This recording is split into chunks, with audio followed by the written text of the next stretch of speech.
aller à l'entretien en me disant mais je sais pas ce que je fous là. Souvent c'était comme ça, je sais pas pourquoi j'y vais, et puis après tu rencontres une personne, tu es en face de lui, tu sais que ça va être ton N+1 et tu dis ouais j'ai vraiment envie de bosser avec lui. Donc c'est aussi, quand je parle d'opportunités, c'est aussi beaucoup des rencontres humaines. Ouais, j'aime bien le changement, j'aime bien les challenges. Donc là je me dis de toute façon là je serai vraiment confronté à un certain nombre de difficultés, et si je m'en sors en fait je vais prendre confiance en moi. Donc c'est plutôt comme ça que j'ai vu les choses.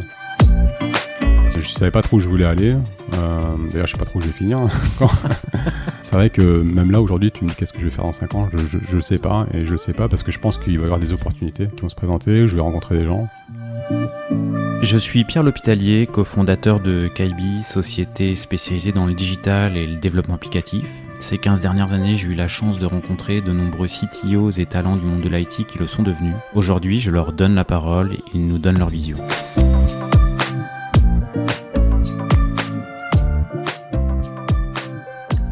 Eh bien aujourd'hui je suis avec Stéphane Rezer qui est le directeur des systèmes d'information de la Fédération française de football. Merci Stéphane d'avoir accepté l'invitation. Ça fait un petit moment qu'on s'était pas vu en vrai. Ça remontait à plus de 7 ans maintenant quand on avait dû se croiser quand tu étais à la FFT précédemment. Merci d'avoir accepté. Merci à toi Pierre de me recevoir. C'est avec plaisir. Quand je t'ai contacté, tu m'as dit, mais écoute, je vais te lancer là-dessus parce que tu m'as dit, moi, ce que j'aimerais m'adresser aux jeunes, à des jeunes. Voilà, tu pensais un peu à tes enfants qui commencent à être en âge de lancer leur carrière. Et tu t'es dit, j'aimerais pouvoir peut-être être inspirant et m'adresser à eux sur les opportunités. Est-ce que tu peux m'en dire un petit peu plus de pourquoi cette approche ? Ouais, tout à fait. Alors, s'adresser aux jeunes, ça fait un peu vieux, déjà. Être inspirant, je sais pas si je vais être inspirant, mais c'est vrai que je suis une période de ma vie professionnelle. En tout cas, ça fait une vingtaine d'années que je travaille. J'ai des filles qui sont assez grandes maintenant, qui rentrent en études supérieures. Et c'est vrai que c'est un moment où je me dis, j'ai un peu plus envie de partager ce que j'ai pu faire en tant qu'expérience. Je suis pas fan de l'exercice habituellement, de répondre à des questions et de faire des podcasts et des interviews, parce que je trouve souvent que je me trouve pas forcément un sujet sur lequel je pourrais être pertinent d'un point de vue technique, mais ce que j'ai aimé dans les podcasts que j'ai pu entendre avant de venir ici, c'est justement plutôt raconter le parcours. Et moi, ce que je trouve intéressant, justement, c'est de raconter un petit peu son parcours au bout d'une vingtaine d'années et comment on arrive à un poste qu'on a aujourd'hui. Et c'est vrai que si je reviens 25 ans en arrière, j'étais en prépa, je me posais pas mal de questions sur ce que je voulais faire. Des questions que se posent mes filles, que se posent aussi d'autres étudiants, parce que voilà, moi j'étais plutôt doué en maths, j'avais des bonnes notes. Par contre, j'étais pas forcément attiré par l'informatique au départ. Et donc, c'était pas du tout une vocation, quoi. Non, il y a 25 ans, c'était pas trop mon truc. Non, je faisais pas un rejet quand même, mais c'était pas trop mon truc. Mon truc, c'était plutôt le sport. J'étais lucide aussi sur le fait que j'allais pas forcément être sportif de haut niveau, donc je me suis dit il faut quand même faire des études. Et c'est vrai que quand tu es bon élève, tu fais un bac C, tu as ton bac C, il n'y a pas Parcoursup à l'époque, donc tu te fais moins de nœuds au cerveau qu'actuellement, mais dans tous les cas tu te dis est-ce que je vais en université, en prépa?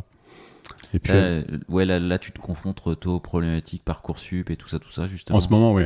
Mais je trouve que c'est pas mal fait justement. C'est un peu stressant, mais je trouve que c'est pas mal fait. Ok. Je pourrais te donner des billes. Si tu veux. Je le prendrai. Et en tout cas, moi j'avais une vision assez binaire. En gros, c'était prépa ou ou université. Et donc je suis allé en prépa parce que je pouvais le faire. Suite à la prépa, j'ai fait une école d'ingénieur généraliste parce que je savais toujours pas trop ce que je voulais faire. Et c'est vrai que sur l'école d'ingé, au bout de 3 ans, moi je me suis éclaté en école d'ingé d'un point de vue perso, j'ai adoré ça. Par contre, d'un point de vue... Pourquoi Pour ce qu'on y apprend ou pour l'extra Pour l'extra, ouais. Pour ce qu'on y apprend, parce que tu as quand même des choses un peu plus concrètes, que tu as un peu moins de théorie, tu as des TP un peu plus concrets. Donc ça c'est intéressant, mais c'est vrai que d'un point de vue perso, c'est là que j'ai rencontré mes meilleurs amis que j'ai toujours aujourd'hui. Donc je me suis vraiment éclaté. Par contre, en école d'ingé, tu as des stages. Et les stages, c'est justement comme ça que tu te confrontes au marché de l'emploi. C'est ton premier pas dans une activité professionnelle. Et là-dessus, par contre, je ne me suis pas trop retrouvé. Je ne me suis pas éclaté sur mes stages. Et au final, au bout de 3 ans d'école d'ingé, je me suis dit, mais je ne sais toujours pas ce que je veux faire. Parce que ouais, tu as fait des stages qui n'avaient rien à voir avec l'IT, l'informatique. Ouais, pas forcément. De toute façon, la première année, tu fais un stage d'un mois juste pour voir ce que c'est qu'un travail au quotidien plutôt en entreprise, juste pour voilà, découvrir une entreprise. Ensuite, c'est 3 mois, en deuxième année plutôt sur un aspect organisationnel de l'entreprise. Et puis normalement, la troisième année, c'est plutôt technique. Et puis moi, je me suis pas trop bien débrouillé là-dessus. Et donc au final, je suis sorti de mes 3 années d'école d'ingénieur avec un bagage, un diplôme d'ingénieur, sans savoir toujours ce que ça voulait dire d'être ingénieur. Et donc, voilà, il a fallu que je commence à bosser. Et puis là, j'étais quand même pragmatique. Hein. C'était en 98. Tu fais tes études, tu as un prêt sur le dos. Et puis, tu as des SS2I. Maintenant, c'est vrai qu'on dit ESN. Avant, on disait plutôt SS2I. On disait, ouais. On a fait peau neuve. Ouais. Donc, les SS2I viennent te voir et te disant, bah voilà, moi, en tout cas, j'ai du boulot pour toi. Alors, il y a le passage à l'an 2000 et le passage à l'euro.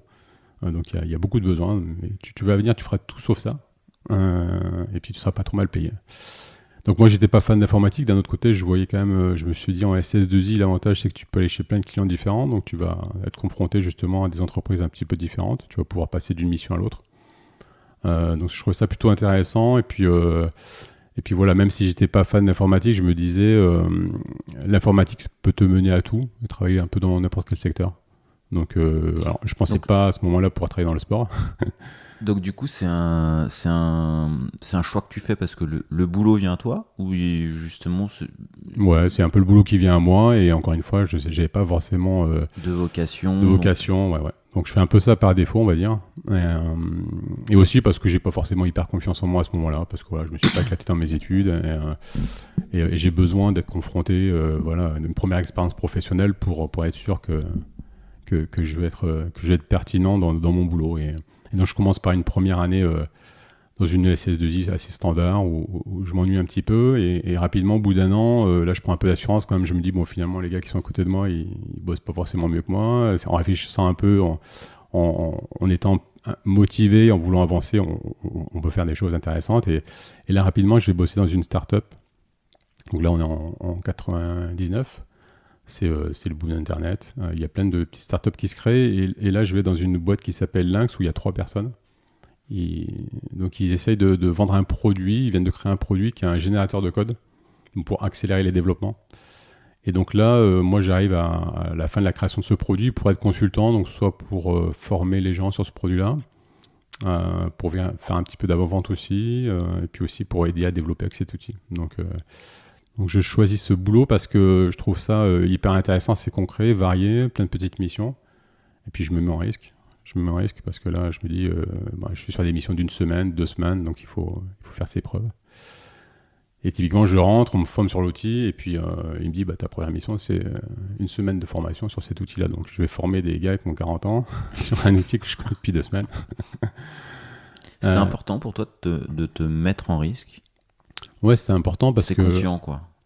Oui, je me suis dit, même si ça faisait pas très longtemps que je travaillais, je voyais en prenant quelques risques, en saisissant des opportunités comme ça qu'on pouvait évoluer. Donc je suis pas de caractère carriériste, mais c'est plus, j'aime bien le changement et j'aime bien les challenges. Ouais, donc là, je me dis de toute façon, là, je serais vraiment confronté à un certain nombre de difficultés. Et si je m'en sors, en fait, je vais prendre confiance en moi. Donc c'est plutôt comme ça que j'ai vu les choses. Et ça a été le cas parce que je me suis retrouvé sur des missions un peu casse-pipe, on va dire, où déjà tu vends un produit en disant ton produit en fait il va accélérer les développements. Donc tu vends ça au directeur de projet en disant vos développeurs, avec le produit, les développeurs vont aller au moins 50% plus vite. Donc les développeurs te voient arriver en disant attends, toi t'es un champion avec ton produit, c'est intérêt à marcher. Tu l'installes une fois sur 2, t'as le CD là, qui est pas le bon, ça marche pas. Et puis finalement, tu t'en sors quoi. Tu t'en sors, tu fais plein de missions différentes. J'ai bossé dans des filiales d'AXA, j'ai bossé chez Arte, donc j'ai fait plein de petites missions différentes. J'ai fait des formations en interne aussi. Et donc je suis resté 2 ans. Et pendant 2 ans, j'ai appris énormément. Pour moi, j'ai appris plus en 2 ans sur ce job-là que sur mes 3 ans d'école d'ingé. Parce que j'ai vu plein de clients différents, j'ai vu plein de contextes d'entreprise différents. D'un point de vue personnel aussi, j'ai eu plus d'assurance.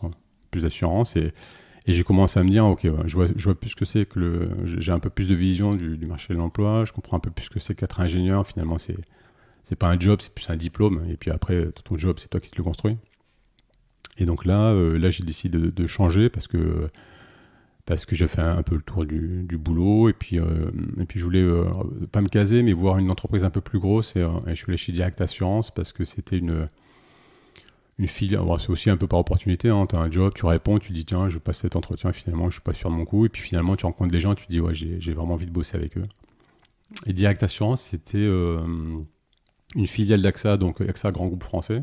Donc là, Direct Assurance, finalement, tu y vas parce que c'est une rencontre, quoi. Ouais, c'est une rencontre. Je me rappelle, ouais, aller à l'entretien en me disant, mais je sais pas ce que je fous là. Souvent, c'était comme ça, les entretiens. Je sais pas pourquoi j'y vais. Et puis après, tu rencontres une personne, tu es en face de lui, tu sais que ça va être ton N+1, et tu dis, ouais, j'ai vraiment envie de bosser avec lui. Donc, c'est aussi, quand je parle d'opportunité, c'est aussi beaucoup des rencontres humaines où tu vois une personne et tu as envie de bosser avec lui, quoi. Et donc, c'est comme ça que ça s'est fait. Et puis aussi, il y avait quand même le fait que ce soit une filiale d'un grand groupe, donc avec les avantages, sans trop avoir les inconvénients, tu as l'avantage d'être chez AXA. Mais par contre, Direct Assurance, c'est 300 ou 400 personnes. C'est une boîte qui fait plutôt de l'assurance directe, donc par téléphone, mais aussi par Internet. Et donc moi, d'un point de vue technique, là, j'avais envie de bosser justement au début sur des technologies .NET, faire du développement. Et donc voilà, j'ai choisi à la fois parce que c'était une rencontre, parce que la boîte me plaisait, et parce que d'un point de vue technique, j'avais aussi, même si, voilà, je le répète, mais l'informatique, c'était pas forcément mon truc, mais je me suis dit, pour être crédible à long terme, il faut quand même avoir de la technicité. Et j'avais envie d'avoir des compétences de développeur sur la partie .NET. Donc là, tu pars sur un poste dev. Pur dev, ouais. Pur dev pendant 3 ans. Après, j'évolue un peu sur un poste de tech lead. Et puis rapidement, plutôt vers la gestion de projet côté MOE, quoi, on va dire, chef de projet technique. Voilà. Et en fait, je reste 8 ans chez Direct Assurance parce que c'est une petite tranche de vie, quoi. Une petite tranche de vie, ouais. Je reste 8 ans parce qu'en fait, j'évolue. Je suis développeur, je passe tech lead, je passe chef de projet. Et puis à la fin, on me donne une mission de direction de projet pour développer, faire la refonte d'un produit d'assurance habitation. Donc un gros projet sur lequel j'ai des responsabilités pour suivre l'avancement du projet, donc une vingtaine de personnes avec des chantiers techniques assez différents, assez intéressants. Et donc là-dessus, moi, le challenge que je vois intéressant, c'est justement la première fois que je dois mettre en œuvre un gros projet de A à Z, avoir la responsabilité en binôme avec une personne qui était plutôt côté maîtrise d'ouvrage, de mettre en œuvre ce gros projet qui était plutôt stratégique pour Direct Assurance. Donc là, 2 ans de projet où pour la première fois, je suis vraiment confronté à des difficultés, on va dire, politiques dans une entreprise. Des choix politiques qui peuvent avoir des impacts sur le quotidien. C'est quoi en substance, les murs politiques que tu as auquel tu t'es confronté, quoi. Ouais, en fait, c'était un projet de refonte. Donc, on partait des technos qu'on maîtrisait en interne. Et on devait recréer un nouveau produit d'assurance habitation en partenariat avec BNP. Et donc, on partait sur les technos qu'on maîtrisait. Et puis, au bout de 4-5 mois de projet, une fois que tu as bien fini le cadrage, une fois que tu démarres bien les devs, on dit, en fait, il ne faut plus faire ça en interne. Il faut travailler avec l'entité qui est en Pologne. Ok. Pourquoi pour faire des économies sur le budget. Voilà. Donc toi, en tant que directeur de projet, tu dis d'abord quoi, tu réagis en disant que c'est une connerie, que tu vas pas forcément faire d'économies parce que ça va être plus compliqué, parce que il va falloir changer de technologie, parce que l'entité en Pologne en plus n'est pas sur les mêmes technos, parce qu'il va falloir écrire des specs en anglais, alors que tout c'est très franco-français, Direct Assurance, qu'il va y avoir de la réticence au changement, et finalement que la justification du gain financier, elle vaut pas, quoi. Donc c'est la première fois sur mon petit début d'expérience professionnelle, je me dis voilà, là je suis confronté à une grosse difficulté et je fais un espèce de... Et on te l'impose, en fait. On me l'impose, ouais. On me l'impose et je fais un rejet en me disant mais je veux pas ça. Je veux pas ça parce que je vais pas y arriver, je vais me planter. Je prends la responsabilité du projet en me disant Si on se plante, je me plante et je le prends personnellement. Et, Là, tu te dis, même si j'ai levé les alertes, en fait, à la fin, ça va être pour moi, quoi. ouais, alors ça va être pour moi, je sais pas, je vais me faire virer, ça va pas bien se passer, mais c'est plus, je rends des comptes à des gens avec qui je bosse.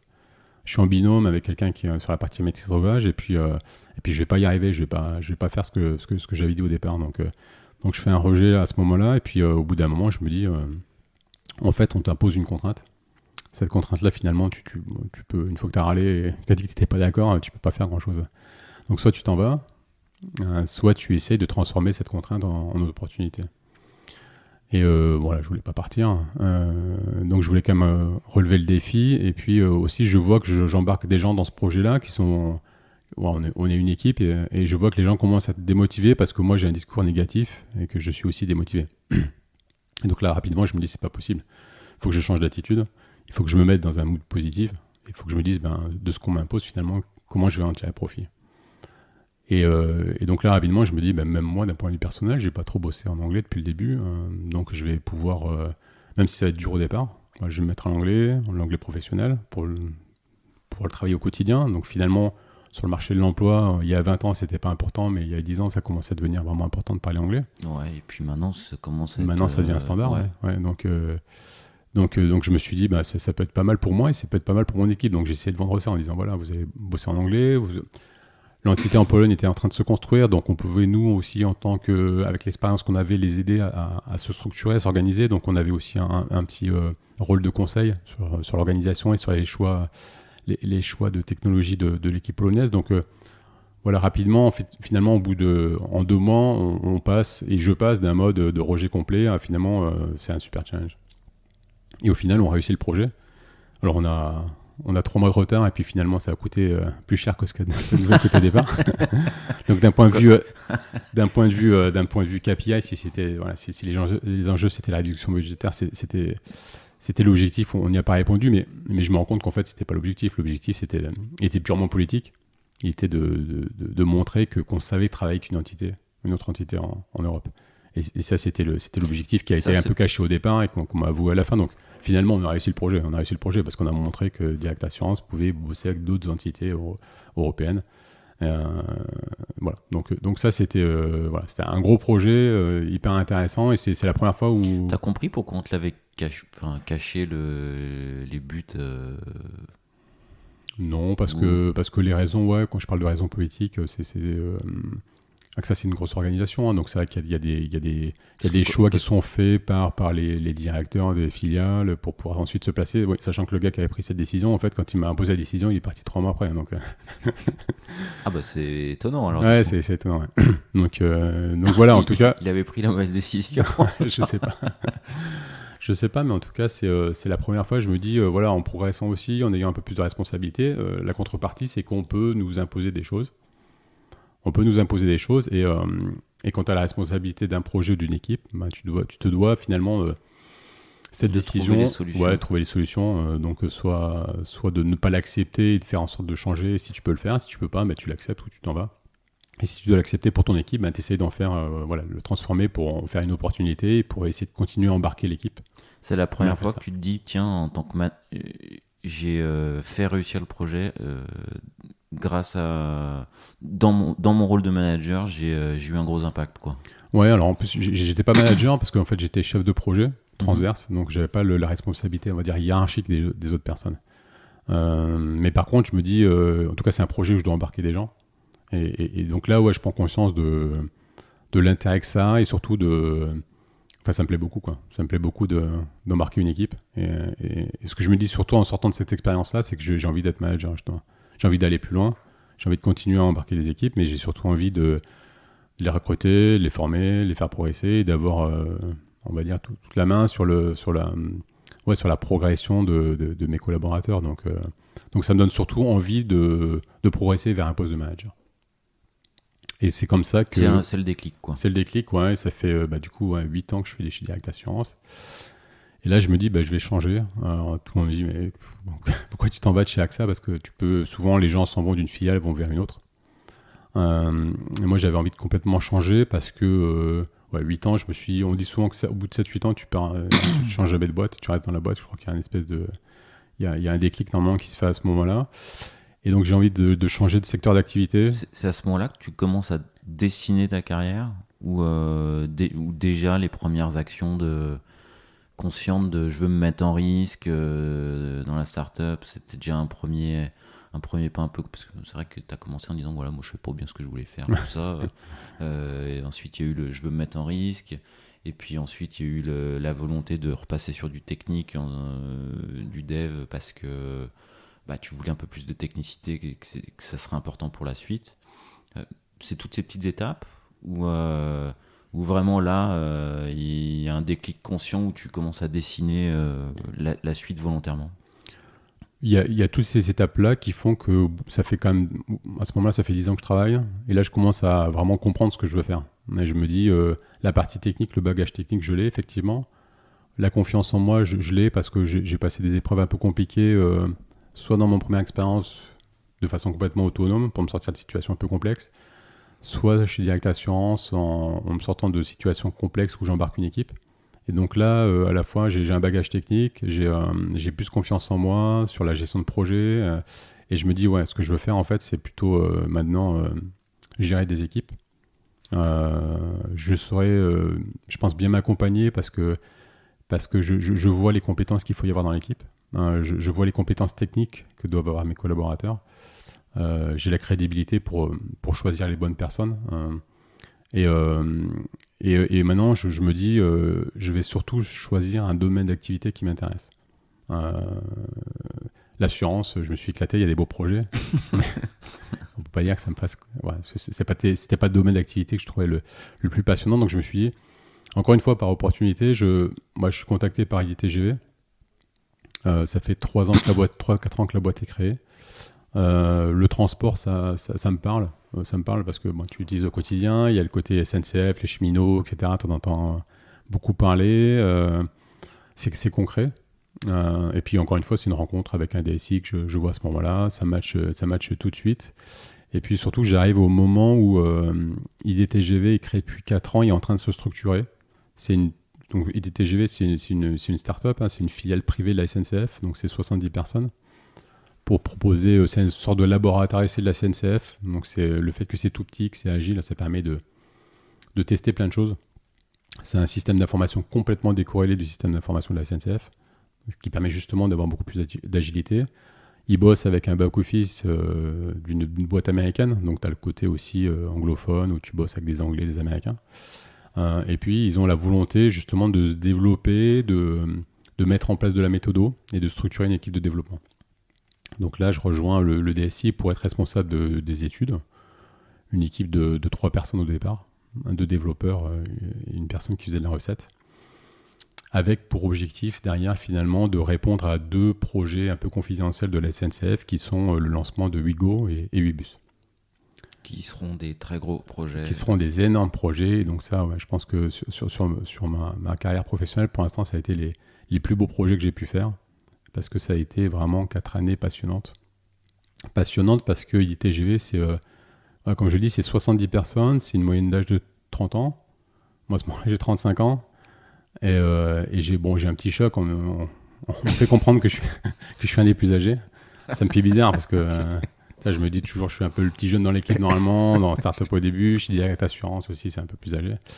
Et là, on me fait comprendre que je suis manager. Donc déjà, c'est un peu moi le vieux. Donc un petit choc, mais voilà, tu bosses avec des équipes hyper motivées, avec des jeunes de entre 25 et 30 ans, mon équipe de dev. Donc je dois constituer une équipe de développement un peu plus musclée, justement pour répondre à ces deux projets, Ouigo et Ouibus.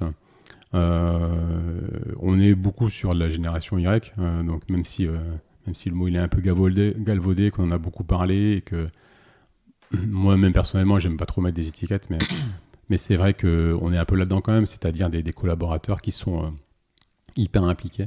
Donc ça, c'est le côté positif, hyper impliqués, qui comptent pas leurs heures, qui veulent qui veulent comprendre et s'impliquer complètement dans l'entreprise. C'est-à-dire que tu as 70 personnes, même le stagiaire qui vient de rentrer ou le développeur, il veut avoir le compte-rendu du codir parce qu'il veut être impliqué dans l'entreprise, il veut prendre partie à toutes les décisions de l'entreprise.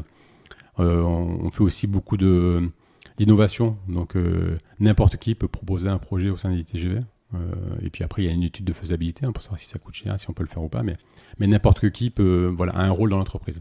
Et donc ça fait que tu as des équipes qui sont hyper motivées, hyper motivées. Du coup, tu disais, tiens, je suis passé d'un environnement où j'étais le plus jeune à entre guillemets, un environnement où je suis le plus vieux, tu me parles de génération Y. Tu as vu des différences justement des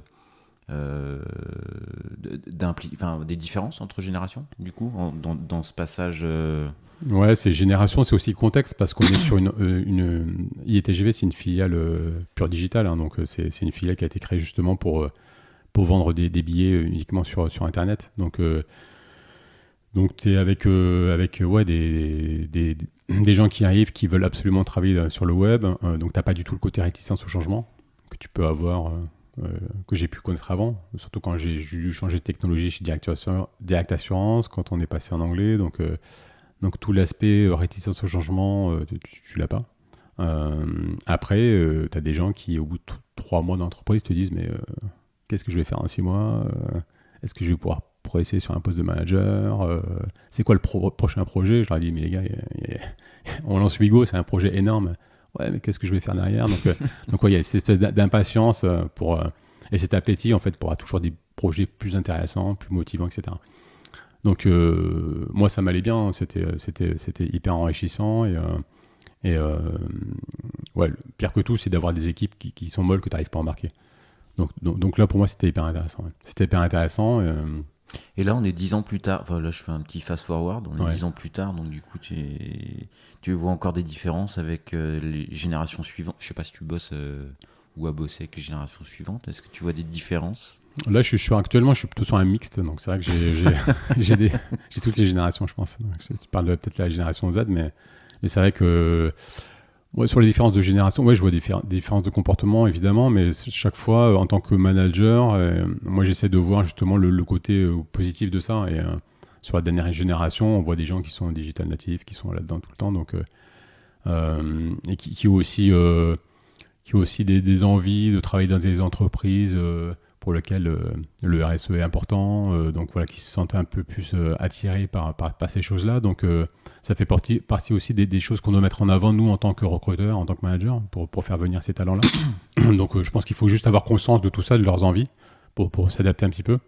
Mais après, au quotidien, moi, ça fait plus de 10 ans que je manage des équipes et j'ai l'impression de les manager tous un peu de la même façon. Parce que... alors d'un point de vue individuel, justement, d'avoir un management personnalisé, mais essayer de tous les embarquer en même temps. Et ça fait partie des enjeux que j'ai eu quand je suis arrivé à la Fédé de foot, c'est d'avoir des profils justement complètement différents, mais d'embarquer toutes ces personnes-là dans un projet commun. Et c'est ça que je trouve le plus intéressant aussi. Chez ITGV, c'était cool, c'était que des jeunes, donc c'est facile à embarquer que des jeunes. Mais après, quand tu as une mixité, je trouve ça encore plus intéressant. Ouais. Tu préfères quoi? Okay. Ouais, moi je préfère. Ouais. Okay. Je préfère. Et alors, tu disais IDTGV, 4 super années, les projets super, les gens pourquoi tu t'en vas? Je m'en vais parce que on lance Wigo, on lance Wibus. IDTGV, au bout d'un moment, ça fait 7-8 ans que ça a démarré. On a testé pas mal de choses. Et puis j'ai l'espèce de projet blues, on va dire. Tu sais, as le baby blues, et puis tu peux avoir le projet blues, tu as lancé un gros projet. Et puis, je suis peut-être pas une génération Y, mais je me suis dit, qu'est-ce que je vais faire plus tard? Qu'est-ce que je vais faire après? Qu'est-ce que je vais faire après? Et puis, ça fait 5 ans que je suis chez ITGV, je m'éclate, mais moi, je vois aussi qu'on fait des projets un peu moins intéressants, et puis que de toute façon, le sens de l'histoire, c'est que ITGV soit intégré au sein de la SNCF, phagocyté, puisque à la base, c'est quand même, c'est un laboratoire d'essai, donc c'est pour tester des choses.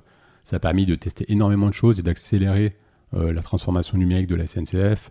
De tester, tu avais les ambiances zen, ambiance zap, tu avais le fait de faire le train de nuit, tu avais plein de choses.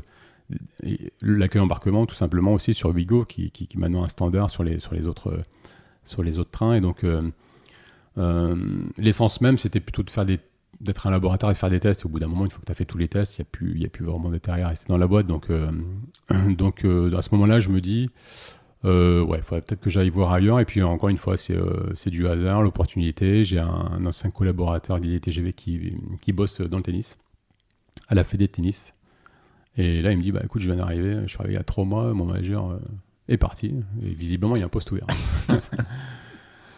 Donc j'y vais, je vais passer un entretien. Alors pour le coup, moi j'aime beaucoup le sport, particulièrement le Donc foot là, et le tennis. c'est quand même pas fréquent que ce soit Ouais, le collaborateur le qui collab va qui dit ouais. je veux recruter mon manager, quoi. Ouais. Ouais, c'est cool, je le vois plutôt Ah bah c'est une marque comme une marque de reconnaissance. de Ouais. confiance, ouais. Et donc j'arrive à Roland-Garros, sous le cours numéro 1, entretien. Et déjà, j'ai les yeux qui brillent parce que je me dis, ouais, je suis dans le secteur du sport que j'adore. Par contre, je me dis, mais qu'est-ce qu'ils font à la Fédé de tennis? J'ai du mal à voir d'un point de vue technologique ce qu'il y a derrière. Et donc là, je découvre énormément de. Ouais. Donc parce que du coup, toi qui amoureux de sport, Ouais. envie de sport, tu l'as pas cherché en fait. C'est Non, je l'ai venu, pas cherché. par hasard et bon, là pour le coup, tu as saisi l'opportunité. Ouais, je l'ai pas cherché parce que je pensais que c'était pas possible. En fait, je me disais dans le sport, Il n'y a pas beaucoup de place. ouais, il y a pas beaucoup de place. C'est assez fermé. Et finalement, travailler dans une fédération, pour moi, c'était pas forcément intéressant. Je pensais pas qu'il y avait autant de choses derrière d'un point de vue IT. Je voyais éventuellement les clubs de foot, je voyais, ouais, mais je voyais, pour moi, c'était une niche. Il y avait pas beaucoup de place. Et donc là, je me rends compte à la Fédé de tennis, ouais, qu'il y a énormément de projets parce que la Fédé de tennis, par rapport aux autres fédérations, a une particularité, c'est qu'elle détient un tournoi, donc le tournoi de Roland-Garros. Donc elle fait à la fois, elle doit répondre à des enjeux d'une fédération, de développer la pratique de son sport, mais aussi de gérer un événement. Et donc là, tu as... Ça, c'est une particularité. Ouais, c'est vraiment la particularité de la Fédé de tennis. Et ça prend même... C'est tellement une particularité que ça prend quasiment 80% de ton temps, 80% du budget, des effectifs. Hein. Donc c'est une composante forte du poste et de la fédération de tennis. Gérer ce tournoi-là, qui dure 3 semaines par an, mais finalement que tu prépares toute l'année. Et c'est vrai, quand je disais que je bossais à la Fédé de tennis, on me dit, ouais, je vois trop ce que tu fais. Je dis, bah, à Roland-Garros. On me dit, ouais, mais tu bosses 3 semaines par an, quoi. Oui, non, merci, Ouais, c'est alors, pas tout à fait non, ça. c'est pas comme ça que ça marche. Donc effectivement, pendant 3 semaines, finalement, c'est l'aboutissement de ce que tu fais pendant toute l'année. Mais ton tournoi, il est au mois de mai jusqu'à début juin. En sortant du tournoi, tu fais le feedback du tournoi, tu pars un petit peu en vacances, et puis après, finalement, tu es déjà dans la préparation de l'année d'après. Qu'est-ce que tu vas faire en termes d'évolution sur tous les aspects du tournoi, donc que ce soit la gestion sportive, la gestion opérationnelle, le contrôle d'accès, la restauration, le retail, le scoring, la billetterie. Donc voilà, il y a énormément de sujets différents. Uniquement sur la partie événementielle Roland-Garros. Et puis à côté de ça, tu as aussi tout l'aspect fédéral, donc développer des outils pour la pratique du tennis, des outils pour les licenciés, les responsables de clubs, les entraîneurs, les arbitres. Donc voilà, tu as toute une population aussi sur l'aspect fédéral, pur fédéral, qui est le sens même de la fédération, développer la pratique et l'activité, qui te prend aussi le quotidien. Donc voilà, il faut réussir à travailler à la fois sur ces deux sujets-là qui sont un peu différents parce que le fédéral, finalement, tu as des enjeux, on va dire, à cette époque-là, on avait des enjeux surtout de deadline sur le mois de septembre parce que c'est le début de prise de licence. C'était historiquement aussi le moment où se recalculait le classement des joueurs, donc c'était des temps forts. Mais finalement, tes projets, tu arrives à les lisser tout au long de l'année. L'événementiel, c'est particulier, j'en avais jamais fait. Et là, tu peux pas te tromper, quoi. Là, il y a une deadline, il faut que ça marche. Donc là, voilà, ça cumule à la fois l'intérêt du sport et puis l'aspect événementiel où finalement, quand on est à la Fédé de tennis, on benchmark aussi les autres fédés, mais on échange aussi beaucoup avec des clubs de foot ou avec des salles de spectacle pour voir un peu comment ils gèrent ça, comment ils gèrent l'événementiel, parce que c'est leur métier, ils font ça au quotidien. Avec des enjeux de la même façon, de mettre en place un peu plus de méthodologie, de challenger les prestataires, de faire en sorte que la semaine des qualifications, qui est la première semaine avant le tournoi, finalement ne soit pas une semaine de test, mais que tu t'aies fait les tests bien avant. Il y avait un peu le côté, on fait les trucs toute l'année, et puis pendant les qualifs, on teste que ça marche. Donc voilà, donc il y a tous ces enjeux-là, et puis d'un point de vue fonctionnel et technique, il y a un panel incroyable. Donc c'est c'est un environnement dans lequel tu peux t'éclater. Il y a même, alors c'est bizarre à dire, mais il y a même trop de projets, presque, parce que tu as du mal à tout faire bien, tellement il y a de projets. Moi, quand j'étais à la Fédé de tennis, on était 25, une décide 25 personnes. Alors après, tu t'appuies sur des prestataires pour faire une partie des. Il y avait 25 internes 25 internes, ouais. et du coup, tu offshorais des choses ou tu... Ouais, t'offshore ou tu responsabilises ouais, tu délègues une partie, surtout sur la partie pendant le tournoi. T'as des prestataires qui sont spécialisés sur la gestion du score, par exemple, sur les tablettes des arbitres. Ah, toi, c'était des choses que c'était de ta responsabilité, Ouais, ça, tout à fait. la data sportive, la saisie des scoring, tout ça, c'était toi, ça. Ouais. C'est les équipes, c'est une petite boîte qui fait ça, une boîte strasbourgeoise, alsacienne plutôt, qui fait ça, qui gère la saisie des résultats des matchs, donc sur la tablette arbitre et puis sur la tablette d'un statisticien à côté aussi.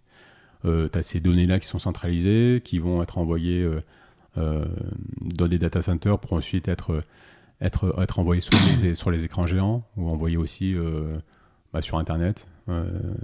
Pour tes résultats sur le site rolandgarros.com qui sont Comment aussi elle envoyés. s'appelle, la boîte? Cette petite boîte s'appelle FDE. Je vais D'accord. faire un petit peu de pub. Ok. Voilà. Et donc, tu as tout cet aspect gestion sportive qui est hyper intéressant, surtout quand tu aimes le sport. Tu fais des applications pour gérer le practice. Donc, c'est le sportif qui vient, qui veut s'entraîner, il choisit un terrain. On ne veut pas trop dire où il s'entraîne pour pas qu'il y ait trop de monde. Donc, il a une application qui lui permet de dire je vais m'entraîner en practice sur le cours numéro 7. Voilà. Et toi, comme tu travailles dans l'IT, comme c'est toi qui fais le logiciel, enfin en tout cas qui a la responsabilité de ça, bah toi tu sais que Djoko il va jouer sur le 7. Et bon, tu passes une tête quoi, pendant le tournoi. Donc ça fait partie des avantages aussi du job. Ok. Et à la Fédération française de tennis, est-ce qu'on t'a imposé des choix? Tu me parlais de ça dans l'expérience précédente. Est-ce qu'il y a des choses qu'on... Alors en arrivant, déjà, d'un point de vue technique, il y a une particularité, c'est que ce qu'il faut savoir, c'est que le modèle économique d'une fédération, elle porte beaucoup sur les partenariats et sur les droits télé. Ça fait partie intégrante du budget. Et donc, à la Fédé Tennis, tu as une particularité qui est le fait que tu as des partenaires technologiques. Donc moi, j'arrive avec IBM, c'est vrai. qui est partenaire technologique depuis, je pense, plus de 30 ans, et qui paye très cher pour qu'on voit le nom d'IBM, pour être associé à la marque Roland Garros, en tant que c'est une exclusivité pour eux, on voit leur nom un peu partout, et finalement ils font le site web et l'application mobile officielle du tournoi, donc ce qui a le plus de visibilité. Ah, c'est eux qui les font. Ouais, c'est eux qui les font à ce moment-là, c'est complètement délégué. D'accord. Et pour moi, c'est une aberration technique, puisque les enjeux, en plus, quand j'arrive à ce moment-là, c'est d'éviter d'avoir du shadow IT, donc j'ai mon prédécesseur qui a fait un gros travail sur le sujet pour récupérer tous les projets SI au sein de la DSI pour justement challenger les prestats, pour choisir les technologies. Mais tu as une exception sur le sujet le plus visible de la Fédé, qui est le site web et l'application mobile, qui sont faits par un prestat en mode complètement délégué, où finalement, tu n'as pas ton mot à dire sur les choix technologiques, sur la roadmap, sur le coût, parce que c'est dans le deal. Le coût il est porté par IBM ou c'est un échange de marchandises? Non, c'est un échange de marchandises. Je mets de l'argent, beaucoup d'argent pour être partenaire. En contrepartie, le deal, c'est qu'il y a une partie en échange de marchandises qui est consacrée au développement du site et de l'application mobile. D'accord. Voilà. Okay. Donc moi, j'ai quand même la visibilité sur les montants. Je me dis, waouh, à ce montant-là, je pense que je pourrais faire un truc sympa. Et puis surtout, je me dis, les choix technologiques, c'est pas du tout les choix qu'on a nous. Et surtout, pour moi, C'était quoi, du coup, les choix? Ouais, ils avaient un CMS propriétaire, je ne me rappelle même plus du nom.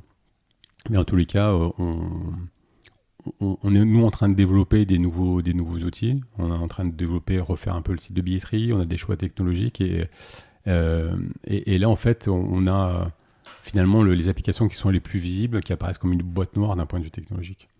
Donc pour moi, c'est une contrainte, mais sur lequel j'ai pas forcément le choix, puisque effectivement il y a quand même beaucoup d'enjeux financiers autour de ça. Ils donnent beaucoup d'argent pour être partenaire technologique, donc ça s'entend. Ouais, donc de toute façon il n'y a pas de sujet. Ouais, il n'y a pas de sujet. Il n'y a pas de sujet, sauf qu'au bout d'un moment, les partenaires ils changent. Ils ont beaucoup évolué, les partenaires de la Fédé depuis quelques temps. Et puis de toute façon, il y a une relation normalement de partenariat qui est gagnant-gagnant entre je te donne de l'argent et j'ai de la visibilité. IBM se pose des questions sur leur partenariat, notamment avec les autres tournois du Grand Chelem aussi.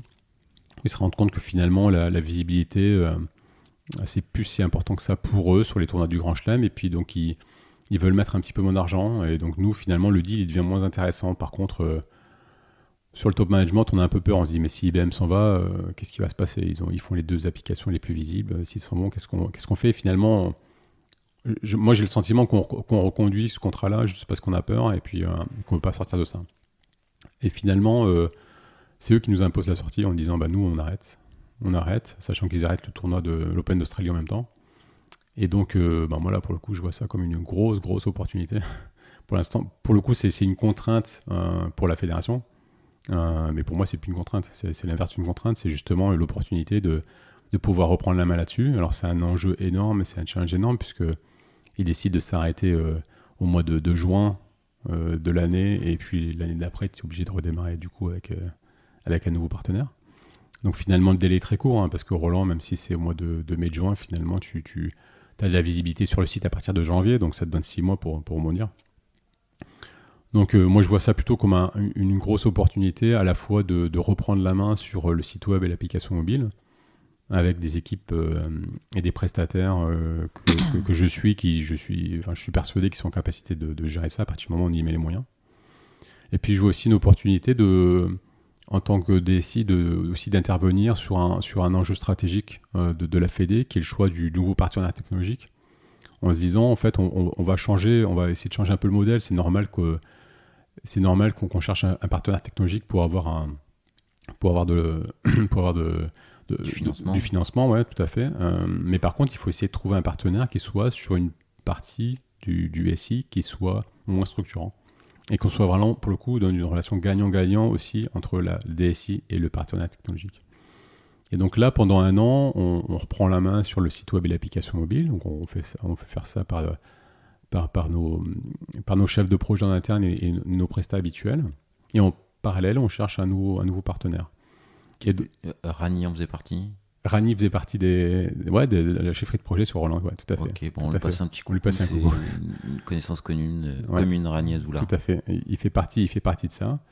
Et donc là, en parallèle de l'année où on refait le site web et l'application mobile, bon, c'était quand même un gros challenge, parce qu'en 6 mois, sortir d'une boîte noire et tout refaire avec le trafic qu'il y a sur le site au quotidien, c'était quoi le jeu. Pour donner des ordres d'idées sur le trafic, justement? Il y a plus de 2 millions de personnes connectées sur le site. Qui se connectent par jour ou en simultané? En simultané.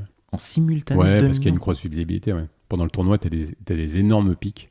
Tu as des énormes pics sur le site web. Millions, après, c'est un événement international. Donc, tu as beaucoup de personnes qui se connectent à l'étranger. Donc, tu as des gros pics sur le site.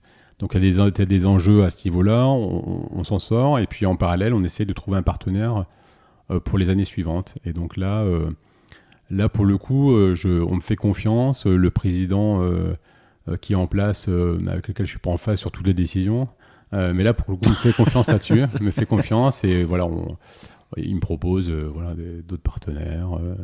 Il me parle d'Oracle, qui est partenaire technologique d'Indian Wells, puisque le patron d'Oracle, il est aussi patron d'Indian Wells, un tournoi aux États-Unis. Et finalement, voilà, on arrive à un deal. Donc, Oracle, avec. Toi, tu dis non, quoi. Ouais, non, je dis non. Je dis non. Enfin, c'est Oracle ou moi, quoi. C'est vrai. Ouais. C'est vrai. Tu l'as exprimé. À peu près comme ça. Non, c'était juste. Pour le coup, là, ouais, c'était. J'imagine il y a des arguments derrière. Oui, non, c'était un peu violent comme ça, mais c'est pas le choix de la techno en tant que tel. C'est juste par rapport à ce qu'on avait déjà conçu sur d'autres technologies. On était plutôt sur du SQL Server. Voilà, il fallait tout refondre, ça aurait été trop complexe. Et puis voilà, on avait aussi.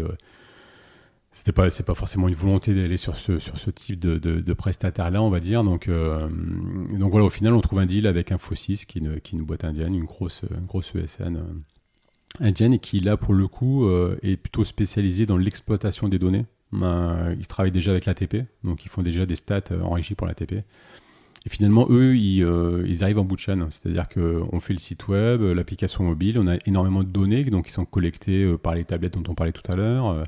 On a d'autres données de statistiques qui viennent. Et puis, eux, ils sont plutôt spécialistes de la gamification, de la mise en forme de ces données-là, de façon un peu plus sympa. Donc, si tu vas sur le site de Roland là, depuis 2-3 ans, tu verras que quand tu vas sur le live ou sur le résultat d'un match, tu as toute une espèce d'infographie qui est autour de le nombre de points marqués, le nombre de balles de bac, etc. Ouais. Ouais, donc là, finalement, là, on est pour le coup sur une relation gagnant-gagnant où ils nous Et mettent le même financement. Pour et la puis, petite histoire, c'est qui propose ce partenaire? C'est toi? C'est le président? non, on a une direction du partenariat qui est contactée par Infosys, qui est déjà partenaire de l'ATP. Et aussi, on D'accord, échange ok. avec l'Australian Open. L'Open Australie qui est dans la même situation que nous en fait, qui appuie IBM, qui reprend, qui a refait les devs en interne et qui cherche aussi un partenaire. Et donc on a quand même une communauté aussi entre DSI du tournoi du Grand Chelem, donc on échange pas mal notamment avec l'Australian Open, qui sont très ouverts pour le coup, qui sont hyper sympas. Et puis voilà, on a les mêmes problématiques, on voit qu'Infosys, pour eux aussi ça peut être sympa, et finalement Infosys signe avec l'Australian Open et Roland Garros. C'est quand même pas très fréquent que ce soit le rôle des DSI / CTO d'être hyper partie prenante dans les choix de partenaires, sponsoring, comme quoi en fait. Hein. Ouais, sur le coup, c'est hyper valorisant, c'est sympa parce que c'est vrai que quand tu es dans une DSI, souvent tu t'apparais comme une direction transverse, faut pas dire support, et voilà. Et donc il y a ce côté un petit peu là aussi dans. T'as des collaborateurs qui disent mais moi, voilà, je suis peut-être moins important que la direction marketing, que la gestion sportive, etc. Et dans ce cas-là, en fait, tu montres aussi finalement que tu es partie prenante dans ces choix-là. Et donc ouais, c'est hyper valorisant. Pas que pour toi, en fait, pour toute l'équipe en fait, qui fait ces choix-là. Et ça donne de la visibilité encore plus sur ce que tu fais au quotidien. Ouais. Et on parlait de choix imposés, donc là du coup, alors pour le coup, là, dans ce contexte-là, il y en a, mais tu m'as parlé de politique tout à l'heure. Dans le contexte d'une fédé, il y a de la politique aussi. Il y a un peu de politique, parce qu'une fédération, c'est un président qui est élu tous les 4 ans. Donc des élections qui ont lieu tous les 4 ans. Et, oui, c'est des élections. Ouais, donc c'est des élections. Qui dit élection, il dit politique. Et donc le mode de scrutin, il est assez simple. C'est que tu as un découpage territorial avec des ligues et puis des départements. Et donc tu as des systèmes de grands électeurs. Donc ça va changer d'ailleurs à l'avenir. Là, mais globalement, tu as un système de grands électeurs qui votent pour un président et pour une politique sportive, on va dire. Donc, dans certains cas, tu as la continuité. Tu peux avoir le même président dans certaines fédérations pendant plusieurs années. Et puis parfois, tu as une rupture parce qu'il y a des personnalités qui émergent ou parce que ça se passe plus ou moins bien dans une fédération. Et donc, ouais, moi, je connais aussi au sein de la fédération de tennis un changement assez brutal où on a un changement de président pendant que j'étais directeur et avec une stratégie assez différente. Et donc là, toi, en tant que DSI, en tant que directeur, le but du jeu, c'est de montrer que tu es en capacité d'adapter la stratégie DSI à la stratégie de l'entreprise qui change du jour au lendemain. C'est quoi les changements forts qu'il y a eu, du coup, de stratégie Pendant de nombreuses années, on avait une priorisation sur Roland Garros. Parce que c'est ce que tu disais, c'était 80% ce qui est assez logique. De la bande passante, du budget, tout ça. Par contre, on laissait peu de place au fédéral. Et en fait, c'est vrai que le système d'information fédéral et tous les enjeux autour des licenciés, des présidents de club, des arbitres étaient un petit peu délaissés. Et donc là, en fait, l'idée, c'était de se dire, on va mettre plus de moyens sur l'aspect fédéral. Roland Garros, c'est bien, mais finalement, ça... Si je caricature un peu, ça tourne tout seul, c'est-à-dire que c'est toujours plein, ça fonctionne bien. Par contre, on donne pas assez de moyens aux licenciés. On est en retard d'un point de vue ici, notamment. On n'a pas d'application mobile. On a un site web qui est vieillissant. Les arbitres se plaignent des outils qui sont utilisés pour gérer les tournois, les arbitres amateurs, pour les petits tournois. Et donc, on se dit là, maintenant, il va falloir donner un coup de boost et mettre un peu moins de moyens sur Roland Garros, mais un peu plus de moyens sur l'aspect fédéral. Et donc, c'est des moyens financiers, mais c'est aussi des moyens humains.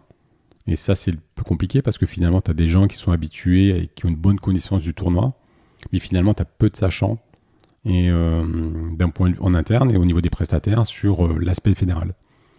Et donc, ça, c'est... donc là, voilà, tu dois adapter ta stratégie, tes priorités, tes projets. Et surtout, tu dois lancer un gros projet de refonte et d'adaptation de ton SI qui n'est pas prévu pour mettre en place une application mobile, notamment. Bon, et du coup, tu as adhéré. Du coup, j'ai adhéré parce que c'était Même si le changement, je l'ai trouvé un petit peu brutal, d'un point de vue technique, c'était aussi passionnant parce qu'on partait d'une application, d'une espèce de ERP maison, un monolithe développé en SQL Server, ou avec les bases de données, toute l'intelligence métier dans une seule application. Et donc là, les enjeux, c'était de sortir un petit peu les becs de ce SI-là pour être en capacité d'ouvrir le système, de créer des API et de pouvoir lancer une application mobile et de faire un site web donc, qui s'appelle TenUp, qui ont été lancés il y a 4 ans maintenant, qui permettent à un licencié de chercher un tournoi, de s'inscrire à un tournoi, de chercher un partenaire, un petit peu de gamification, de voir son classement. Alors ça, c'est le truc que tous les tennisman, moi qui suis un fanat, c'est tu simules ton classement pour savoir finalement à la fin du mois est-ce que tu vas progresser ou pas. Donc, qui paraît standard, qui paraît assez basique, hein, mais à ce moment-là, tu tapes pas ça sur le mobile. Donc voilà, c'est des applications concrètes de ce nouveau projet de transformation du SI côté fédéral. Ouais, j'ai un peu utilisé TenUp. Tu joues au tennis ? Oui, je suis pénible. J'ai été péniblement 15-5. Ah ouais. Je suis 15-5 en ce moment. Donc je vais aller voir ton classement et je vais te défier. Ouais. Ah, je suis redescendu à 30, mais je ne désespère pas. Donc voilà, voilà, c'est ce changement-là. Et pour revenir à l'aspect politique, il faut avoir en tête que quand tu es dans une fédération, potentiellement, tous les 4 ans, tu peux changer de président, tu peux changer du coup de politique, et puis voilà, tu peux avoir des bouleversements en termes d'organisation aussi. Hein. Donc, quand tu changes de président, tu as souvent le DG qui s'en va, le DTN, le directeur de com. Donc, en tant que DSI, t'es pas au premier rang. Mais par contre, tu dois t'adapter parce que tes besoins, ils viennent contribuer à la stratégie de la fédération, mais c'est aussi beaucoup les métiers qui portent les projets. Donc tu échanges avec un directeur marketing, un DTN, avec le directeur de la com, et s'ils s'en vont, ils changent parfois de projet, de produit. Donc voilà, il faut s'adapter au quotidien. Et en tout cas, il faut avoir ça en tête quand on travaille dans une fédération, plus le fait que quand c'est une grande fédération, tu as de la visibilité. Donc pour ton ego, c'est sympa. Hein, tu dis, je bosse à Roland, tout le monde dit, ah, c'est cool Roland. Par contre, tu lis dit comme ça a l'air sympa. Dit comme ça, c'est sympa et c'est sympa. C'est sympa. Par contre, quand tu rentres chez toi, tu lis la presse, tu as les résultats de Roland, ça parle tennis, ça parle sport, et souvent, tu rattaches ça aussi à ton boulot. Donc tu as un peu plus de mal à faire la part des choses des fois entre ta vie privée et ta vie professionnelle. Mais bon, ça fait partie des choses que tu sais en arrivant et qui sont quand même assez valorisantes. Ouais. Et alors du coup, tu résistes, tu t'adaptes à un changement de président, des changements de... Qu'est-ce qui fait que tu quittes la Fédé de tennis ? Je quitte la Fédé de tennis. Bon, pour être clair, hein, il y a un peu trop de changements aussi. Un peu trop de changements, le changement. Là. Je me suis un peu lassé sur les changements. Et puis non, surtout, j'étais pas complètement en phase aussi avec la stratégie et les priorités du président. Donc je change et puis je me dis que le sport c'est quand même hyper sympa. Et donc j'ai eu l'opportunité d'aller à la fédé de foot. Tu restes dans le sport. Je reste dans le sport parce que c'est vraiment ma passion, que j'adore ça. Je connais un petit peu aussi le... Tu te verrais bosser dans d'autres secteurs fonctionnels maintenant ou vraiment ça serait contraint de quitter ce monde-là, quoi. Écoute, je sais pas. Non, je pense que je pourrais changer pour vraiment si c'est un enjeu très très fort, un gros challenge. Plus que le sport, moi, ce que j'aime au quotidien, c'est les challenges et puis les équipes avec lesquelles je travaille. Et puis, comme je te l'ai dit aussi, c'est une rencontre avec des personnes. Et, si je rencontre quelqu'un d'aspirant, j'ai vraiment envie de bosser avec lui. Pourquoi pas. Donc non, je pourrais éventuellement changer, mais c'est vrai que voilà, quand tu adores le sport et que tu peux travailler dans ce milieu-là, c'est quand même un plus. Hein. Donc je suis ravi d'être à la fédé de foot maintenant depuis 1 an et demi. Depuis 1 an et demi, avec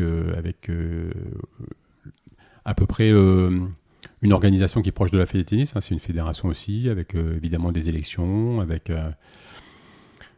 une différence qui est on est une fédération un peu plus grosse en termes de licenciés. On est la première fédération française avec plus de 2 millions de licenciés.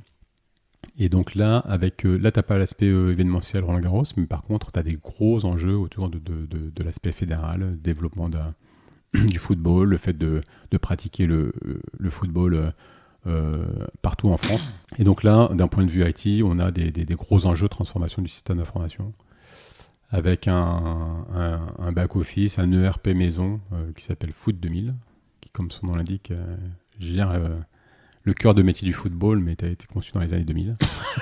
C'est le moment de faire un petit refresh, quoi. C'est le moment de faire un refresh, et après, pour le coup, on travaille encore avec les équipes qui ont bossé là-dessus, et moi j'ai beaucoup de respect pour tout ce qui a été fait, parce que c'est un système qui tient 20 ans, c'est un système qui tient 20 ans, c'est un système qui est bien foutu, donc même si aujourd'hui on doit revoir complètement la conception technique, parce que les choix qui ont été faits il y a 20 ans, c'est plus les choix qu'on ferait aujourd'hui, donc il y a évidemment des choses qui, quand tu arrives d'un œil extérieur en voyant ça, tu dis c'est des aberrations techniques, mais finalement, si tu te replaces 20 ans en arrière et si tu vois comment ils étaient organisés, pourquoi ils ont fait ces choix-là, tout s'explique. Donc, et encore une fois, c'est une application qui a duré 20 ans et puis qui est très utilisée. Tu fais une application qui est utilisée par beaucoup de bénévoles. Il y a beaucoup de bénévoles qui travaillent pour les fédérations. Périmètre fonctionnel Périmètre fonctionnel, c'est pour gérer l'ensemble des compétitions. Donc, juste pour expliquer un peu ce que fait la fédération de foot. Globalement, on gère l'ensemble du foot français, à l'exception de la Ligue 1 et Ligue 2, qui sont donc des ligues professionnelles et qui sont gérées par la LFP. Donc nous, on est délégation du ministère des Sports. Tu échanges un peu avec Franck Prullière de la LFP Écoute, je le vois dans 2 semaines, je crois. Ah, c'est marrant. On a un projet en commun pour la DNCG. Bon, tu lui passeras le bonjour, on a bossé ensemble quand il était chez VP. Il y a un petit moment, quoi. D'accord, écoute, je lui passerai le bonjour, je le vois dans 2-3 semaines normalement. Donc oui, on a un certain nombre de sujets en commun avec la LFP. On échange évidemment des données entre nous, puisque nous on a toutes les données amateurs et puis eux ils ont les données des professionnels. Mais donc sur le scope, en gros, c'est la gestion des compétitions à partir d'une nationale 1, 2, 3, masculine. Tout le championnat amateur, donc régional, géré par les ligues et départementales, géré par les districts. Évidemment, le football féminin, la D2 féminine, le futsal, et puis les équipes de France. On parle beaucoup de l'équipe de France A et puis des filles aussi, mais bien sûr il y a d'autres sélections, on a 12 sélections, et donc voilà, on doit aussi gérer le haut niveau. Donc finalement l'ensemble du football français à part la Ligue 1 et la Ligue 2 et Foot 2000, pour répondre à ta question, ça gère quoi? Ça gère les compétitions. Le week-end dernier, tu vois, il y avait 26 000 matchs le week-end. Il y avait 26 000 matchs qui sont déroulés sur le territoire. Ce week-end, il y en a 22 000 à tous les niveaux.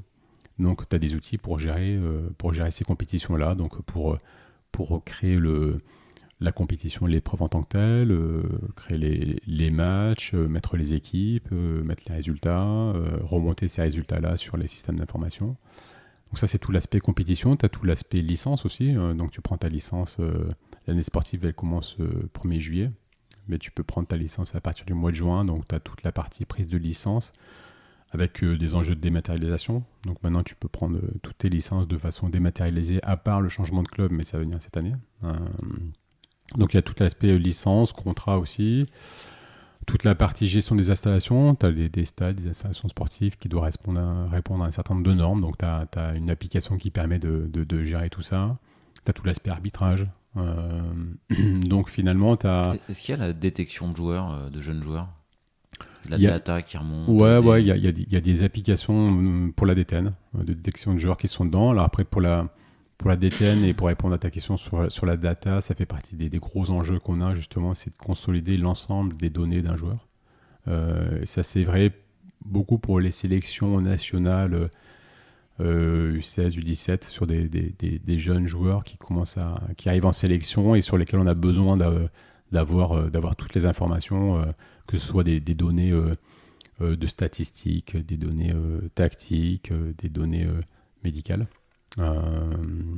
Mais ouais, il y a tout ça dans le système d'information, et finalement ton Foot 2000, c'est un gros ERP qui est composé d'une 20aine de modules, et les enjeux, c'est de refondre tout ça. On parlait d'Oracle tout à l'heure, mais pour le coup c'est fait sous Oracle, et donc les enjeux, c'est de redévelopper ça dans des nouvelles technos. Donc on est plutôt maintenant sur une stack technique avec des bases Postgre ou MongoDB, un back Python, et puis de l'Angular pour le front. Donc voilà, ça c'est le gros projet de transformation. Et quand je suis arrivé il y a 1 an et demi, les enjeux c'était de réorganiser un peu l'équipe, challenger les prestats et de mettre ce sujet-là en priorité. Ouais. Et ligne d'arrivée? Alors, ligne d'arrivée normalement dans 4-5 ans. 4-5 ans, ça peut paraître long, mais quand on voit le temps qu'il a fallu pour construire l'outil et puis notre capacité à faire, hein, parce que faire des projets comme ça, c'est complexe parce qu'il y a toute la technicité, il y a la connaissance fonctionnelle. Quand on veut travailler dans le domaine du sport, on a toujours l'impression que c'est simple le sport. C'est sympa, c'est simple. Mais en fait, c'est beaucoup de règles juridiques. On est fédération, donc on décide des règles d'attribution des licences, par exemple. Donc il y a beaucoup de juridiques et donc il y a beaucoup de règles fonctionnelles assez riches. Donc qui ne sont pas toujours dans les specs, hein, puisque les specs il y a 20 ans, on ne les faisait pas forcément pas plus qu'aujourd'hui. Donc tu es obligé de regarder le code pour savoir comment ça marche, tu demandes au métier, etc. Donc tu fais beaucoup d'ateliers et même si tu veux accélérer la refonte, tu as quand même une capacité à faire une bonne passante qui peut être limitée parce que tu as un certain nombre de sachants sur l'outil existant qui sont limités. Et puis côté métier aussi, tu as des gens qui sont aussi très opérationnels, qui bossent avec la DSI, mais qui peuvent pas travailler à temps plein là-dessus. Donc voilà, finalement, tu as une capacité à faire côté direction métier et côté DSI que tu peux essayer d'augmenter un petit peu, mais pas tant que ça quand tu es dans une fédération. Un budget annuel. Puis tu as un budget annuel à respecter si possible, effectivement. Donc même si tu priorises, voilà, le projet a démarré il y a 3-4 ans, même un petit peu plus, mais tu sais, quand tu démarres un projet de transformation de ce type-là, déjà tu choisis les prestats, tu choisis les technos, tu commences à faire ta feuille de route, voilà, tu peux avoir quelques écueils au départ, donc le lancement est toujours un petit peu long. Et c'est quoi la taille de tes équipes là du coup?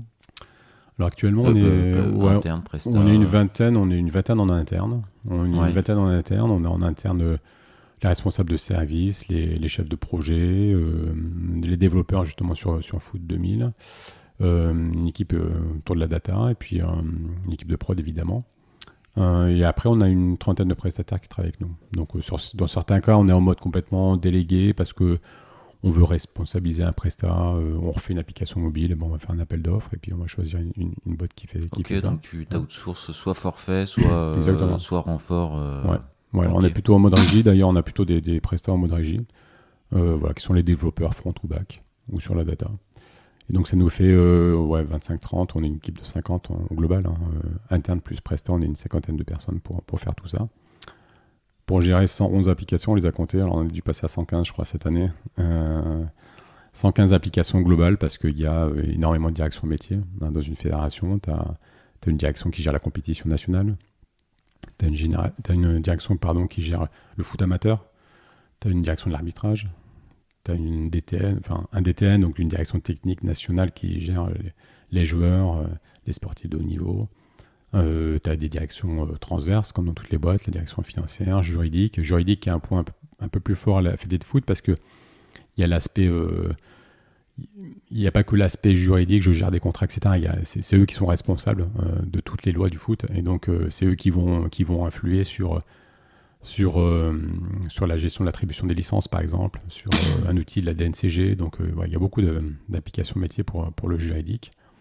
Une direction de la com, du marketing, etc. Donc, voilà, on a 14 directions métiers. On est plutôt bien avancé en termes de dématérialisation. Donc, il y a beaucoup de processus qui sont dématérialisés. Donc, voilà, on a à peu près, on va dire, 30% de nos applications qui sont en mode SaaS. Voilà, nous, en tant que DSI, on est plutôt en conseil, en choix de la solution.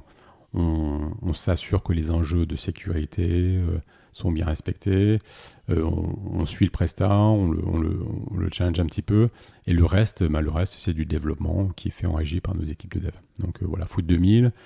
La refonte de Foot 2000, beaucoup de sujets autour de la data, on en parlait tout à l'heure. On a pas mal de sujets, soit pour gérer de la data sportive, soit plutôt pour du marketing ou de l'opérationnel. On a des indicateurs qu'on essaie de mettre à jour régulièrement, qui sont hyper importants pour la fédération, comme le nombre de licenciés, le taux de féminisation, le nombre d'arbitres. Donc voilà, on a beaucoup d'indicateurs et on a pas mal de tableaux de bord qui sont utilisés par nos équipes en interne, mais aussi par les territoires. On a un découpage en territoires qui sont les ligues et les districts, qui sont des entités propres, qui ont leur propre organisation, et à qui on doit fournir aussi un certain nombre de services. Donc on échange beaucoup avec eux. On essaie de déployer en ce moment des indicateurs pour les aider à suivre de leur côté le nombre de licenciés ou des données de ce type-là. Ok, bah ça fait beaucoup de sujets quoi. Ouais, c'est beaucoup de sujets. On s'ennuie pas. Et donc date d'arrivée pour Foot 2000, ça sera Foot 2025 quoi. Alors il faut qu'on travaille sur le naming. On n'est pas toujours très bon, je trouve, sur le nom là. Donc écoute, on a fait la refonte la gestion des installations. On l'appelle Stadium. Là. Je trouve que c'est un peu plus vendeur. C'est déjà pas mal. Donc ouais, on a un vrai sujet. C'est vrai que dans l'IT, je trouve qu'on n'est pas très bon là-dessus. Le nom de projet, c'est pas forcément très bon. Donc ouais, il faut qu'on trouve un nom à ce projet un peu plus sympa, un nom au produit qu'on crée en tout cas. Ouais. Donc ouais, j'espère que dans 4-5 ans, on aboutira. Et c'est pas simple parce que ça touche au cœur de métier du football, donc c'est hyper sensible. Quand tu fais la refonte des compétitions, comme je te le disais, tu as certains week-ends où tu as plus de 20 000 matchs. Donc ça a intérêt à marcher.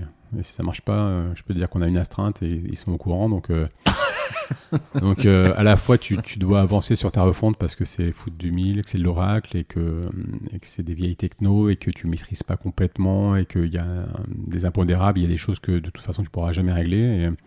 Donc tu as un système qui est pas toujours très stable que tu as envie de faire évoluer. D'un autre côté, qui dit changement dit risque. Et donc voilà, il faut réussir à expliquer que voilà, pour régler les problèmes, il faut changer, il faut se transformer, mais que le fait de se transformer, ça peut générer aussi d'autres problèmes. Donc après, c'est encore l'ancien système qui tourne là du coup. Alors pour le coup, c'est un vrai sujet chez nous. Ouais, pour les compétitions, pour le coup, c'est un mixte encore. Donc c'est tellement sensible en fait qu'on a l'outil. On a pu l'outil par territoire et par ligue. Donc tu as la moitié des ligues qui sont sur le nouveau système. D'accord. Et la moitié qui sont sur l'ancien. Donc ceux qui ont basculé en premier, ils ont eu quelques problèmes parce que c'était un nouveau produit. Maintenant, c'est complètement stable. Donc on a demandé à tout le monde de passer sur le nouveau système, mais il y a forcément un peu de réticence au changement. Donc voilà, à la fin de l'année sportive, tout le monde aura basculé. Donc le week-end, on sera beaucoup plus serein normalement sur les matchs. Et cette résistance au changement, je pense qu'elle est aussi assez propre. Alors, dans pas mal de boîtes, tu peux voir ça. Mais dans une fédération, encore plus, ça se comprend, parce qu'on a beaucoup d'utilisateurs qui sont des bénévoles. Donc moi, je suis bénévole, je vais donner de mon temps pour travailler pour une fédé. Je vais aider mon club. J'utilise des outils, j'ai envie que ça marche. Encore plus que... Non, mais c'est normal. C'est normal. C'est normal, donc je donne des outils pour mon travail, je veux que ça marche. Mais en tant que bénévole, parfois j'ai encore plus envie que ça marche parce que voilà, déjà je consacre mon week-end pour bosser pour le club parce que j'ai mon fils qui joue au foot ou un autre sport, et voilà, j'y consacre du temps, et donc voilà, c'est important que les outils fonctionnent. Et puis surtout, c'est des outils qui sont beaucoup utilisés le week-end. En semaine, finalement, donc il y a des back-office, par exemple sur Foot 2000, en semaine c'est utilisé, mais le système, il est encore plus utilisé le week-end pendant les matchs, pendant les compétitions. C'est là que tu as des pics d'utilisation de l'outil. Donc voilà, il y a forcément un système d'astreinte qui est en place, un infogérant qui nous aide là-dessus.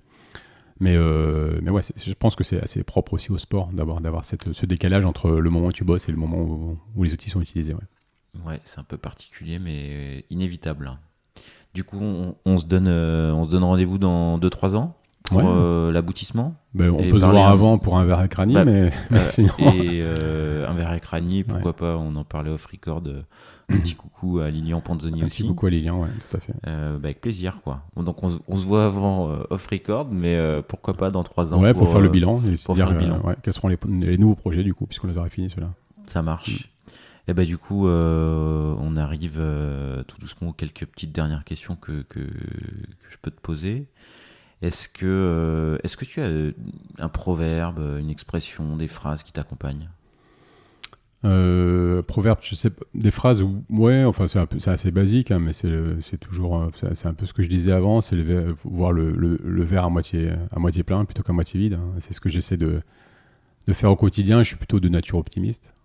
Et puis que ce soit sur les projets ou sur les gens qui m'accompagnent dans mes équipes, j'essaie de voir toujours le côté positif. Donc c'est plutôt cette maxime qui me tire. Et puis et je trouve que c'est comme ça justement, voilà, qu'on transforme les contraintes et les difficultés en opportunités, et qu'on arrive à avancer. Après, il y a aussi un proverbe auquel je pense, parce qu'il y a... Alors moi j'aime bien les proverbes africains, je sais pas si tu connais les proverbes africains, en général c'est très imagé. Ouais. Parfois tu peux pas trop les dire en podcast, c'est plus en oreille. Mais il y en a un qui est pas mal justement, qui correspond un peu au sujet que j'ai en ce moment. Il y en a un qui dit un arbre qui tombe fait plus de bruit qu'une forêt qui pousse. Et donc je trouve que ça s'explique pas mal à l'IT, puisque c'est vrai que quand tu as Alors tu peux l'interpréter de différentes façons, hein, mais en gros, quand tu as des problèmes de prod, voilà, ça fait du bruit, ça tombe. Mais malheureusement, ça cache un peu tout ce que tu fais derrière. Quand tu fais un gros projet de transformation, tu organises ton équipe, tu fais des gros chantiers techniques qui ne se voient pas forcément. Tu changes de prestat, tu fais des appels d'offres on a des domaines qui sont un peu compliqués.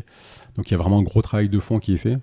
Et parfois, juste parce que tu as eu un problème à l'instant T, ça te décrédibilise un peu sur ton projet de transfo, sur de l'organisation que tu vas mettre en place, etc. Donc voilà, je trouve que c'est un proverbe qui s'applique pas mal dans l'IT. Je pense que ça fait partie des enjeux notamment du DSI, d'expliquer pourquoi l'arbre est temps et pourquoi et qu'est-ce qui va arriver derrière. Et puis voilà aussi de sensibiliser parfois les équipes sur le fait que voilà, c'est important à tel moment dans l'année de ne pas se planter, parce que même si vous avez fait un gros boulot, si vous livrez le mauvais truc au mauvais moment, ça fera du bruit, quoi. Ouais, ça fera du bruit, et donc c'est un peu dommage parce que finalement ça vient un peu masquer tout ce qui est fait derrière. Donc voilà, je trouve que ça s'applique plutôt à notre domaine d'activité en général. Ouais. C'est bien imagé, en tout cas. Est-ce que tu as un surnom ou des surnoms? Pro, pas pro je m'appelle Stéphane, donc Steph, quoi. Souvent on me dit alors Stéphane, est-ce que c'est Stéphane, est-ce que c'est Razer, est-ce que c'est Razer, je vois pas de quoi tu parles. Donc normalement, oui, on m'appelle Steph. Je pense que c'est mon surnom. Ouais. Ok. Est-ce que tu serais inspiré pour donner un titre à cet épisode? Alors, je ne sais pas si je suis inspiré là-dessus. Je pense qu'on a pas mal parlé d'opportunités, de changements, etc. Je dirais peut-être saisir les opportunités pour tracer son chemin, tracer sa route. Parce que c'est un peu comme ça. C'est ce qu'on se disait au départ. Hein, c'est que je ne savais pas trop où je voulais aller. D'ailleurs, je ne sais pas trop où je vais finir. Mais en tout cas, voilà, moi, c'est à travers les opportunités, les rencontres que j'ai pris mes décisions et que j'ai réussi à me projeter un peu plus loin. Donc, c'est vrai que même là, aujourd'hui, tu me dis qu'est-ce que je vais faire dans 5 ans, je ne sais pas. Et je ne le sais pas parce que je pense qu'il va y avoir des opportunités qui vont se présenter, je vais rencontrer des gens. Peut-être que je vais rester 15 ans à la fédé de foot, peut-être qu'il va se passer autre chose, je ne sais pas. Mais en tout cas, c'est plutôt comme ça que je fonctionne et voilà, c'est plutôt bien marché. Et puis... je pense que je trouve que j'ai beaucoup de chance en fait depuis que j'ai commencé à bosser parce que j'ai fait plein de choses différentes. Mais je pense que j'ai eu de la chance et d'un autre côté aussi cette chance-là je l'ai provoquée. Voilà en prenant quelques risques et donc voilà je pense que c'est comme ça qu'on arrive à tracer sa route et qu'on arrive en tout cas à s'éclater au boulot au quotidien. Bon, donc toi, tu miserais sur un titre, tracer sa route, quoi. Moi, je t'aurais proposé dessiner sa carrière. Ouais, dessiner sa carrière, ça me va aussi. Ouais. Carrière, ça fait carriériste et tout, je sais pas trop. Ok, plutôt la route, quoi. Ouais, plutôt. Route ou chemin, quoi. Ok, ça marche. Ça marche. Est-ce qu'il y a une dernière question que je t'ai pas posée, que tu aimerais que je te pose? Alors, celle que j'aimerais pas que tu me poses, c'est qui va gagner la Coupe du Monde? Parce que là, je vais te dire. Non, j'aimerais que tu me la poses en fait. Parce que tu vas me dire qui va gagner la Coupe du Monde et je vais te dire, écoute, j'aimerais bien que ce soit la France, mais le Brésil est favori, donc ils vont sûrement gagner. Et comme je suis nul en prono, théoriquement, quand le podcast y sort, on a gagné. Non, mais sinon, plus sérieusement. Brésil, il y a Neymar qui s'est tordu la cheville hier soir. Ouais, c'est jouable. C'est jouable. Non, on a nos chances. Et puis c'est important pour la Fédé. La victoire en Coupe du Monde, c'est aussi des revenus. Et donc c'est hyper important pour tout le monde. Non. Donc ton prono? Mon prono, c'est une petite victoire du Brésil. Ouais, malheureusement. Une belle défaite de la France en demi. Ouais. Ok, quand le podcast sortira, probablement. Vous verrez que je serai dernier sur mon petit prono et que. Voilà. Et non, sinon, la question que tu aurais pu me poser, c'est plus peut-être. Comment gérer le stress? Comment gérer le stress quand tu es sur des postes à responsabilité comme ça. Et c'est une question que je me posais moi aussi avant de travailler. Tu te la poses plus? Non, je me la pose plus parce que j'ai réussi à y répondre globalement en se disant j'ai eu des pics de stress dans mes expériences. J'ai eu les petits pics que j'ai évoqués au début là quand je les ai provoqués dans la start-up. Là, c'était plus du stress justement pour sortir de ta zone de confort. Sortir de la zone de confort et se dire voilà, c'est pour se rassurer en fait, c'est du stress positif pour se rassurer, mais tu peux avoir du stress négatif. Quand j'étais direct assurance, je me suis retrouvé en face d'un mur. Je me suis dit, je prends tout sur moi, je ne vais pas y arriver. Et ça commençait à se ressentir d'un point de vue perso. Je me disais, voilà, là, j'arrive pas, j'étais dans une mauvaise période. Ou quand tu es sur un poste de DSI où tu te dis, voilà, je travaille dans l'IT, DSI, c'est le poste le plus important finalement, presque quand tu travailles dans l'IT. Et ouais, je me posais des questions là-dessus. Et puis finalement, j'en sors plutôt je sais plus qui m'avait dit ça, mais c'était un gars de mon équipe quand j'étais à la Fédé Tennis. Il m'a dit, mais en fait, il faut prendre le truc par l'absurde. C'est-à-dire que tu te dis, mais finalement, si ça se passe pas bien, et alors qu'est-ce qui se passe, quoi. Et alors quand tu réponds à toutes ces questions, en fait, ça te permet de dédramatiser, de finalement te dire, voilà, je suis DSI, je me plante là-dessus, qu'est-ce qui se passe? Dans le pire des cas, qu'est-ce qui se passe, en fait?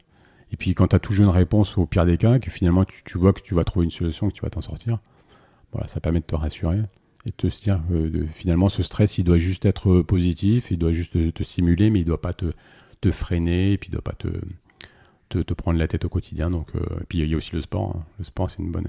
Le sport et la musique, c'est un exutoire. C'est des bons exutoires pour sortir du stress. Ouais.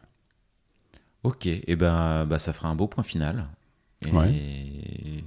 Et puis bien dédramatisé. Ouais, tout à fait. Tout à fait. Et merci de ta participation. Et merci à toi, Pierre. Plein de bonnes choses pour les 2-3 années à venir qui vont être chargées, quoi. Merci beaucoup. Écoute, c'était un plaisir d'échanger. Salut.